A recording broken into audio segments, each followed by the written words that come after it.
আরা নমাজ পড়তে আইসি এসময় না যে দেড় দি নমাজ নিয়োগ বান্ধি দেড় দিয়ে মানে উরুস্তুল অবস্থা ডাহাতি চলের অবস্থা চলে এই অবস্থার মধ্যে মতলি হল বাইরের সুযোগই আর নয় কিন্তু যেভাবে মানে হামলা চলে অতিরিক্তভাবে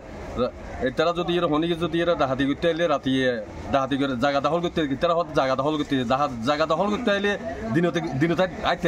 রাতে রাতে গরম মানে ডাহাতি গরম। আমি প্রথমে হুমকি দিয়েছে পুরো একজনে, পরবর্তীতে এখানে যখন হামলা করছে দেখতেছি ওনারা এই পরিবারের সবাই পুরো আইব আলী, জনাব আলী, ফরিদ এবং ওদের ছেলে সন্তান যারা আছে বাকিনে এরা সবাই আসছে এবং ওনারা এলাকার আবার এছাড়াও বাইরের লোকজন সব নিয়ে আসছে। ওনারা সকালে মসজিদ নামাজ পড়েন মুসলিম আর খুন্দি ওনারা বাড়িতে সিয়ার ভাই এই এখন তখন সবুর ফুরুক ফরিদ এরা দূরে ছুটি আর গাড়ি ফেলা গিয়ে কোনো আর গাড়ি পুরো দিই এবং আর তোলা কালার বুঝিয়েছিলেন।